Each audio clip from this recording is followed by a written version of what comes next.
Hello, I'm Dr. Garrett Boyer. Welcome to Gospel Minded. We spend a few minutes each week talking about psychology, emotions, behavioral health, and reflect on how these important topics relate to the gospel reading each Sunday. Like always, this is not intended to be a substitute for actually going to church or counseling or spiritual direction if you are engaged in those sort of practices.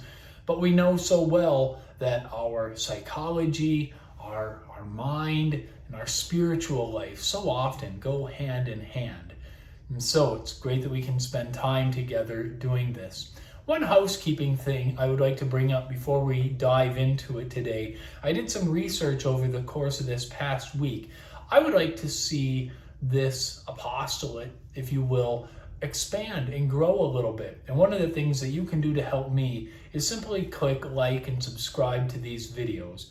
I don't get anything out of doing this financially or any such thing, but the gospel is meaningful to me and to so many others. I'm passionate about psychology, and I would like to see this message be spread even further. So if you can help me out by clicking like and subscribe, I would really appreciate it.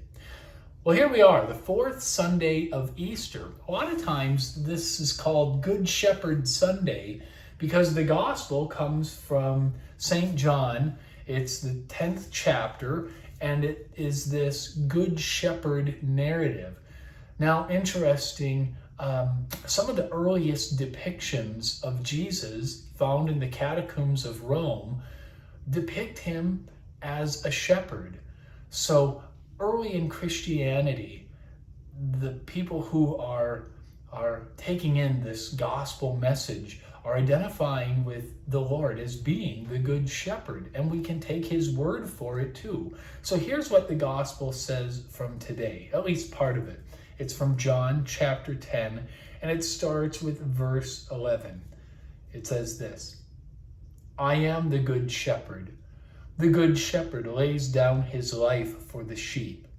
He who is hired and not a shepherd, whose sheep are not his own, sees the wolf coming and leaves the sheep and flees, and the wolf snatches them and scatters them.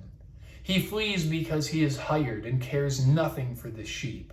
I am the good shepherd. I know my own, and my own know me. As the Father knows me, and I know the Father, and I lay down my life for the sheep.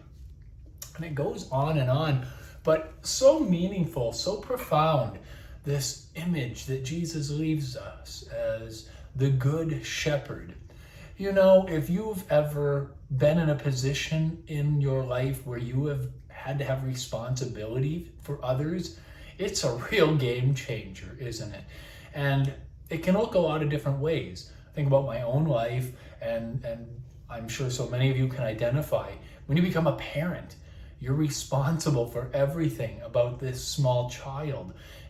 You're a shepherd in a lot of ways. You lay down your life for the sake of your child and your children. And boy, does it ever change everything about life. You lay down your life for your child. Jesus lays down his life for his sheep. Perhaps you're a boss and you're responsible for the well-being of employees in your organization. You're like a shepherd. You have a responsibility towards those that work for you, work with you, and you have to go out of your way to try and make life better for them, to try and help them to flourish and to succeed. Jesus lays down his life for his sheep. A boss is supposed to be putting the interests of the employees before their own. I think too of folks who are taking care of aging parents. Mom and dad can't do things that they used to be able to do, so now son or daughter lays down their life, makes some extra sacrifices to help mom or dad as they age and can't do as much as they used to be able to do. When you have responsibility for others, when you have to sacrifice yourself for the benefit of somebody else, it's a game changer. And when we do that, we are reflecting this image of Jesus as the Good Shepherd. He lays down his life for the sake of the sheep. So now, what I want to talk about is this idea of being the shepherd and being responsible for others. But what I would really like to dive a little bit into is to focus on what you and I, who have some responsibility to others, are not responsible for. Because as the good shepherd, as a shepherd, as somebody who has responsibility to family and friends and work people and children and whatever, you think about your own life, think about my own life, the people that we're responsible towards. It's a lot of responsibility, but there are some things that we are not responsible for that sometimes can get us into trouble. So what do I mean by this? I think a lot of times we take the responsibility of somebody else's stuff, emotions, perceptions, reactions, and we can kind of internalize that and take responsibility for how somebody else feels or thinks or what they do or do not do. We just have to be so conscientious about being responsible and taking ownership and helping somebody, shepherding them in the right way. And then what are ways that we don't need to be shepherding somebody that can get us into trouble. So think of it this way. You're a mom, you're a dad, you have care over somebody in your family younger than you. You're responsible to them, and sometimes the right thing is going to make them upset. Isn't that right? No, you can't have this. No, you can't stay out that late. No, you can't do this or that or the other thing. Setting limits, setting boundaries. And do most young people respond to those sort of boundaries really favorably all the time? Not all the time. Not so often. And those responses can look pretty harsh. I've seen young people. I remember being a young person, the tantrums, the hurt feelings, the dramatic emotions that sometimes accompany discipline and boundary setting. All too often, I think we who are responsible to others start to think in our mind about how somebody is going to respond, what their emotions will be if I say or do this or that or the other thing. And then I might change my ideas based on the emotions, issues, problems that somebody else has. We just want to be so careful. It's not that we're going to go out of our way to say or do something that's going to hurt somebody else or to offend somebody or make their life miserable or difficult. But what I do notice is when folks will talk to me, they put so much stock into what others think, what others say, what others do, how others perceive things, and then they start to change their own behavior, their own thinking, their own actions based on how somebody else will perceive or react to them. We're not responsible for the emotions of others. If I set up boundaries, if I lay down the law and have to be firm as a boss, as a parent, whatever, I'm not responsible for how somebody else is going to react to those sort of boundaries.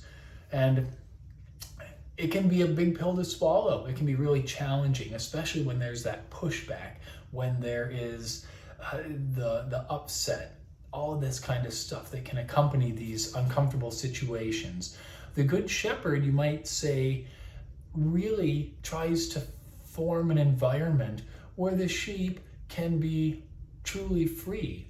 And so I come from a region where agriculture is a big thing. I had friends who cared for livestock, even sheep. And the shepherd in these environments wants to make a place where the sheep can safely graze. Sheep may safely graze. But in that pasture, there are limits, there are boundaries.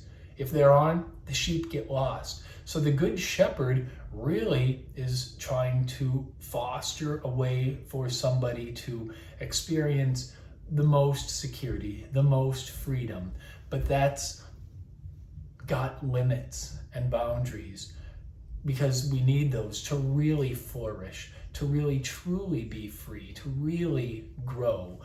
And so it's kind of an interesting dynamic and a challenging dynamic, one that's not easy. It's not easy to be a parent. It's not easy to be a boss. It's not easy to take responsibility for others. But all too often, when we are taking responsibility for others, we take some responsibility for parts of other people that we don't necessarily need to be taking responsibility for.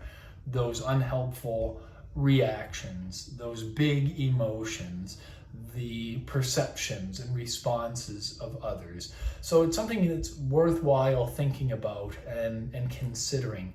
It's not easy, got it, but our role in shepherding others, whoever that might be, is going to be made so much easier if we're taking responsibility to help them, to guide them, to help them flourish in a way that's going to be most useful to them, leading them to freedom, towards authentic flourishing and thriving. Like every week, I think I say this each week, so much more could be said about this. But in the interest of time, we'll pause for today. I think this is good, though, to consider, and perhaps there'll be another time where we'll be able to pick it up again. But Good Shepherd Sunday, Jesus lays down his life for his sheep. We too can lay down our lives for the benefit of those that we care for and for the benefit of our own souls as well. So this is Gospel Minded. I'm Dr. Garrett Boyer. I'll see you next week. Take care.